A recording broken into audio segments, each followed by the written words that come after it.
வணக்கம். வணக்கம். எந்த வயசுல நீங்க பாட ஆரம்பிச்சீங்க? நான் என் சின்ன வயசுல இருந்து பாடுறேம்மா. சின்ன வயசுனா எந்த வயசுல பாட ஆரம்பிச்சீங்க சார்? 7 வயசுல இருந்து பாடுவேம்மா. ஹார்மோனியத்துல 2.5 அக்டேவ் இருக்கும். அந்த கடைசி கட்டை இருக்கு இல்லையா, அந்த வெள்ளை கட்டையில முடியும். அதையும் தாண்டி போகுமா நம்ம சத்தம். அப்படி ஒரு கீச்சு சத்தம். சரி, இப்போ நான் இன்னொரு கேள்வி கேட்க ஆசைப்படுறேன். நீங்க முறைப்படி கர்நாடக சங்கீதம் பயின்றவரா, இல்லைன்னா நீங்க இயற்கையா பாட ஆரம்பிச்சிட்டீங்களா சார்? இயற்கையிலேயே முதல்ல பாடிக்கிட்டு இருந்தேன். எனது 22 வயசு வரைக்கும் எனக்கு சங்கீதமே தெரியாது. அப்பெல்லாம் கேட்டே பாடிக்கிட்டு இருந்தேன். எதிரொலி பாடகன், பாவதருடைய எதிரொலி பாடகன் என்ன சொல்லுவாங்க. எனது 22வது வயதுலதான் சங்கீதத்தை கத்துக்கிட்டேன். ராமநாதபுரம் பூச்சி ஸ்ரீனிவாசையங்கார்னுட்டு ஒரு பெரிய மகாவித்வான் இருந்தாரு. அவருடைய சொந்த மருமான் காரைக்குடி ராஜாமணி ஐயங்கார். அவர்கிட்ட தான் முறையோட ஒரு 2 வருஷம் நான் சங்கீதம் கத்துக்கிட்டேன். அவர் தான் உங்க மானசீக குருவா சார்? ஆமா, சங்கீதத்துக்கு எனக்கு அஸ்திவாரம் போட்டவர் அவர் தான். ஏன்னா ஸ்வரஜானம் வேணும், ஸ்ருதி ஞானம் வேணும், லயஜானம் வேணும், பாவம் வேணும். அத்தனையும் சேர்ந்தாதான் ஒரு பாடகன் ஒத்துக்கொள்ளுவாங்க. அவர் அந்த பிச்சை எனக்கு போட்டார். நான் படிச்சது 2 வருஷம். படித்த பாடம் என்னன்னா, சங்கீத பிரியர்களுக்கு நான் சொன்னாதான் புரியும். 12 வருடங்கள், வர்ணங்கள். இந்த 12 வர்ணங்கள்ல 4 அடதாள வர்ணம், 8 ஆதிதாள வர்ணம். ஆக மொத்தம் 12 வர்ணங்கள் படித்தேன். 48 கீர்த்தனைகள் படித்தேன். 2 வருஷ பாடம். பிறகு அரங்கேற்றப்படி எல்லாம் பண்ணேன். ஆனா அப்பவும் எனக்கு இந்த எதிரொலி பாடகனா இருந்த பாடி பாடி பாடி மக்கள்கிட்ட எல்லாம் பழக்கம் இருந்தது பாருங்க. அப்ப சங்கீத கச்சேரி பண்றதுக்காக நல்ல வர்ணம் பாடுவேன், கீர்த்தனை பாடுவேன், ராகம் பாடுவேன். அதை கேட்க மாட்டாங்க. யோ, பாவதர் பாட்டை பாடியா, சின்னப்பண்ணம் பாட்டை பாடியா அப்படின்னு அப்பவும் கேட்டாங்க. சார், இப்போ திரையுலகத்துல நீங்க பாடின முதல் பாட்டு எது சார்? அதுதான் 1946 கிருஷ்ண விஜயம்னு ஒரு படம் எடுத்தாங்க. டைரக்டர் சுந்தர்ராவ் நட்கண்ணி. அப்போ முதல் மியூசிக் டைரக்டர் எனக்கு பாட்டு சொல்லி கொடுத்தவர் காலம் சென்ற எனது அருமை அண்ணன் எஸ்.எம். சுப்பையா நாயுடு அவர்கள். சார், எப்படி சார் அப்ப பாடின மாதிரியே இப்பவும் பாடிட்டு இருக்கீங்க? அதுமா சாரீரத்துல தியாகராஜ சுவாமிகள் பாடியிருக்காங்க, கீர்த்தனையில பாடியிருக்காங்கம்மா.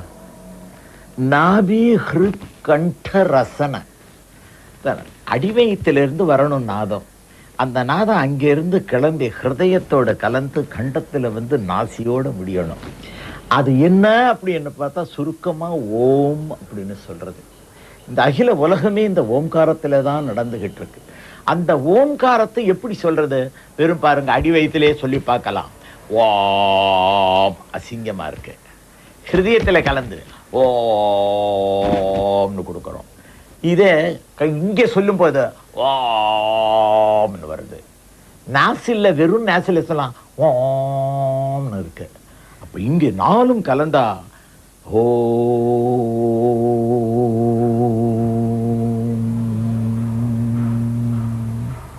அதுதான் வெண்கலநாதம்னு சொல்லுவாங்க. வெண்கலத்தட்டுல ஒரு கட்டையை வச்சுக்கிட்டு எட்ஜிலேயே சுத்திக்கிட்டே வந்தா ஓங்காரம் தான்மா கேட்கும். திருப்பதி வெங்கடாஜலபதி கோவில்ல போனோம்னா அந்த மணி கண்டாமணி அடிச்சுக்கிட்டு இருக்கும்.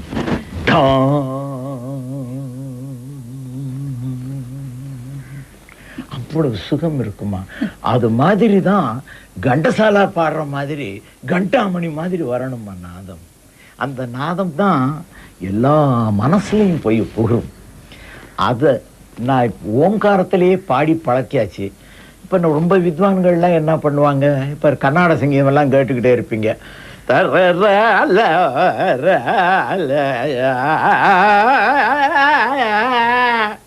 இது என்ன தோடி ராகம் பாடுறாங்க இவ்வளவு சிங்காரமாக. இதே அடக்கி பாடணும்.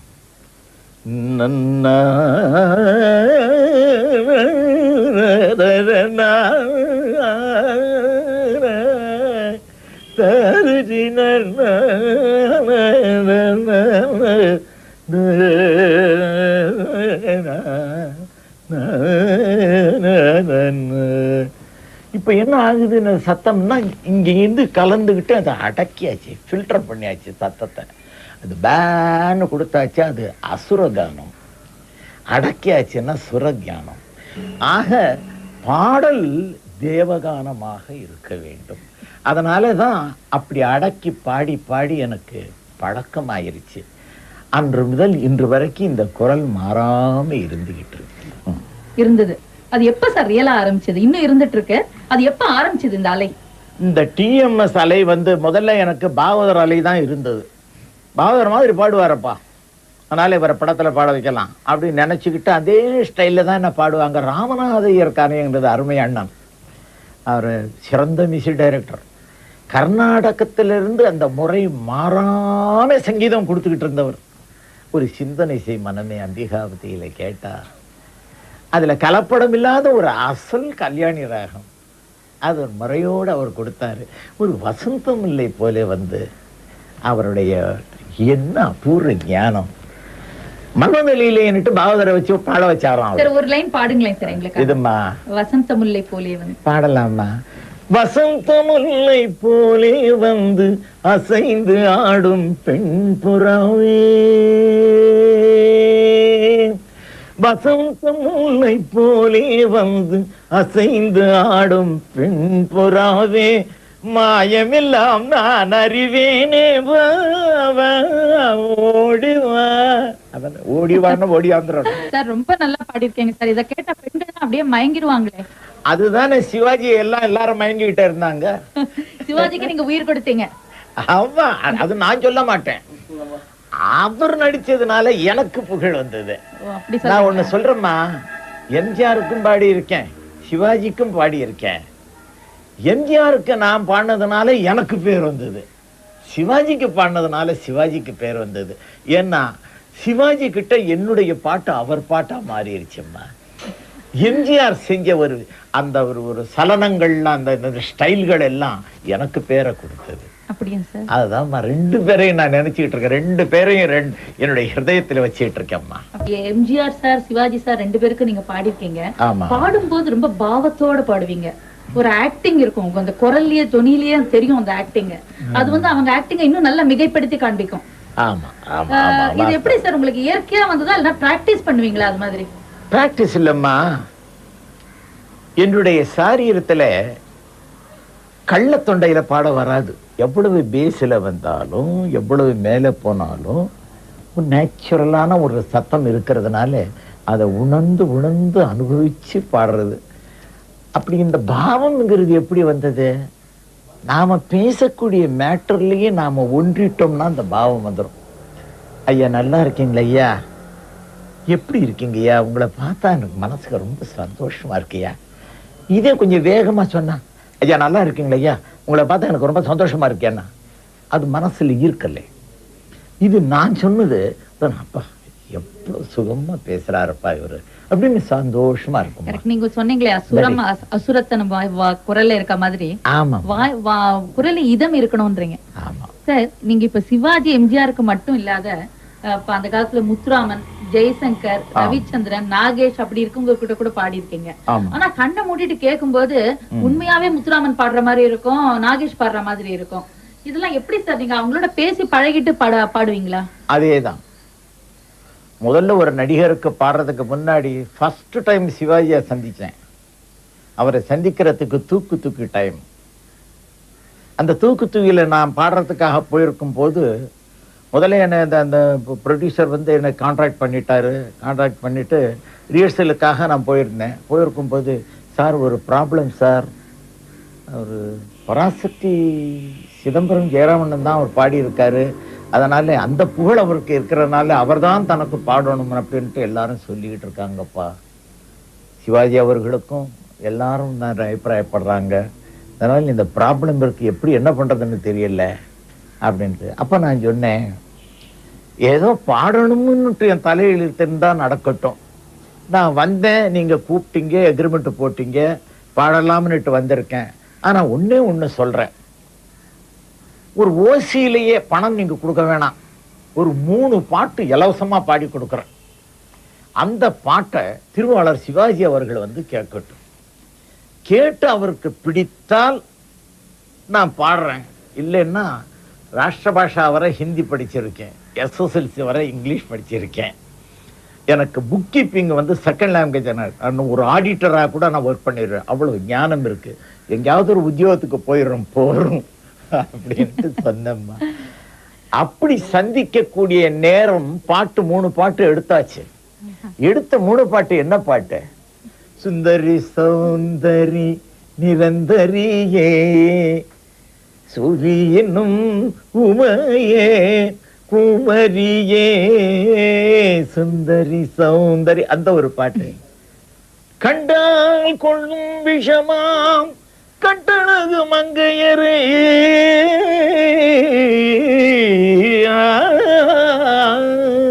3 கட்ட சுத்தி அந்த பெண்களை நம்பாதன்னு ஒரு பாட்டு. அப்புறம் அது மாத்திரம் ஏறாத மலைதனிலே என்ன பாட்டு போடு தாந்தி மிதி மிதந்த கோனாரே பிடிச்சு பாடுற மாதிரி இருக்கு. அந்த மாதிரி 3 பாட்டும் பாடியாச்ச வந்திருந்தாங்க. ஏன்னா ஒரு ரொம்ப ரெஸ்பெக்ட் நான் கொடுக்கணும்னா அவரை காட்டிலும் 6 வயசு நான் பெரியவன்.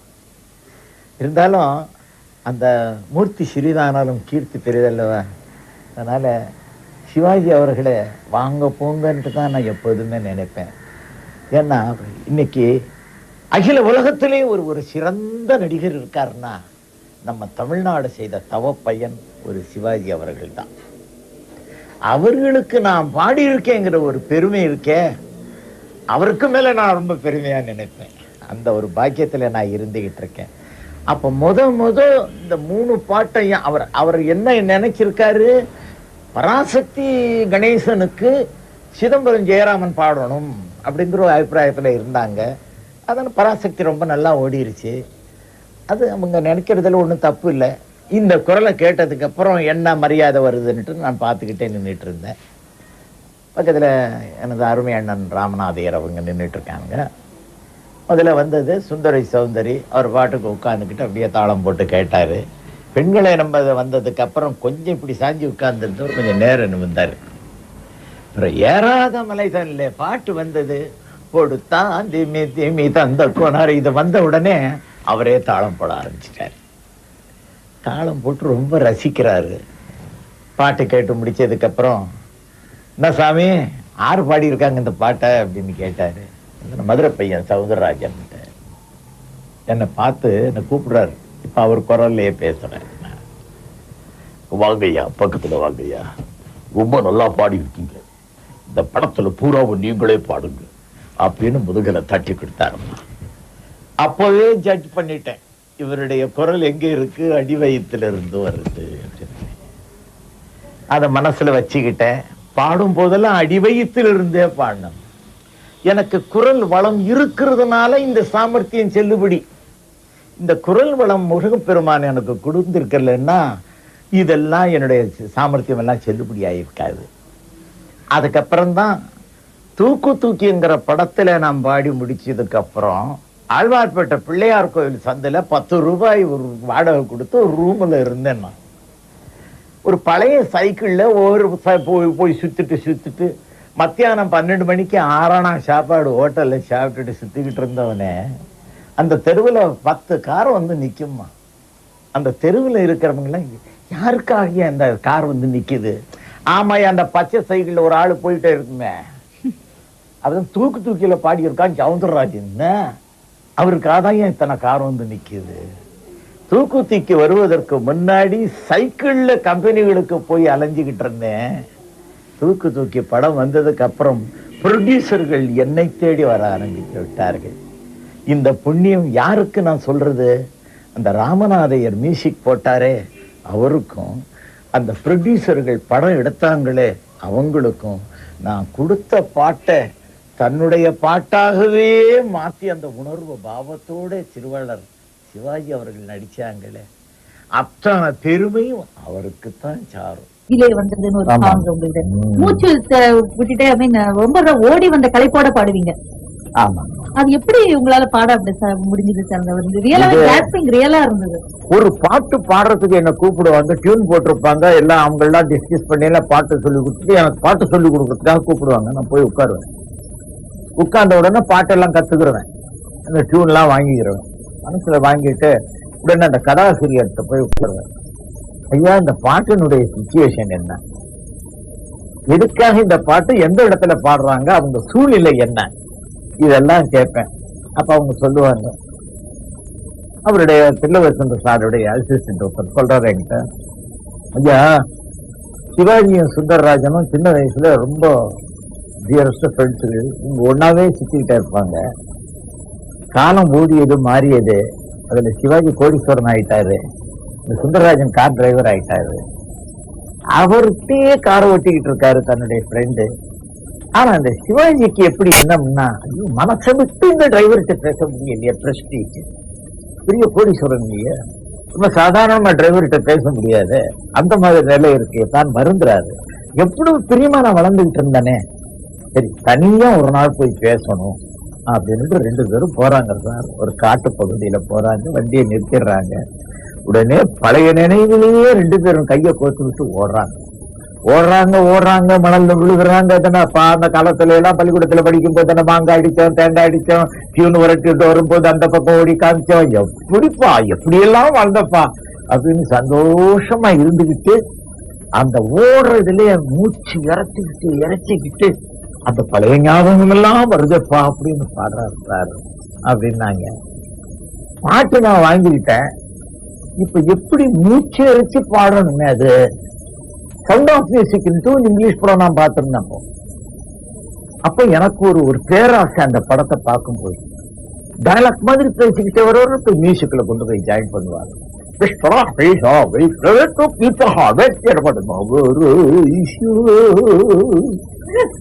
இப்படியெல்லாம் கொண்டு போவாங்க. அதெல்லாம் கேட்பேன். அந்த காலத்துல அப்படி ஒரு சந்தோஷம் இருந்தது எனக்கு.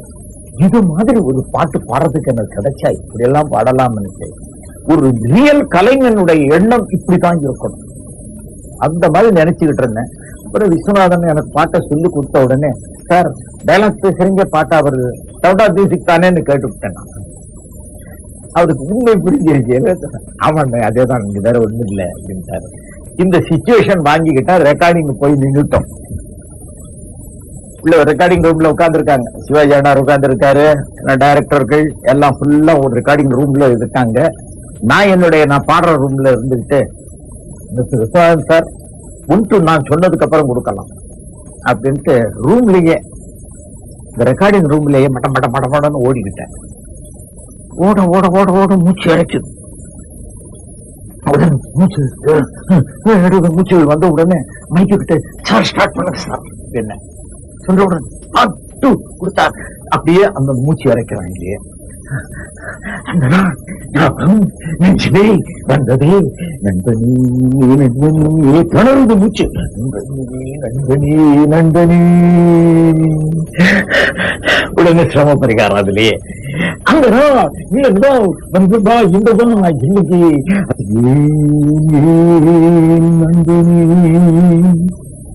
ரெக்கார்டிங் ரூம்ல இருந்து சத்தம் வருதுமா. Wonderful team. நான் அந்த கேரக்டரோட ஒன்று போயிட்டேம்மா. நான் தான் சிவாஜின்னு நினைச்சுக்கிறேன். அவர் எப்படி எல்லாம் நடிப்பார், எப்படி எல்லாம் என்ன செய்வாருங்கிறது எல்லாம் நான் என் மூஞ்சியில எக்ஸ்பிரஷன் இருக்கோ இல்லையோ அது எனக்கு தெரியாது. நான் கரெக்டா அது மாதிரி செய்தேன். அது மாதிரி செஞ்சு அந்த பாட்டை நான் கொடுத்தேன். சிவாஜி அவர்கள் இமயமலை உச்சியில போய் நின்னுட்டாங்க அந்த பாட்டு. நாடகம் நினைவெல்லாம் காவியம் உயர்ந்தவன்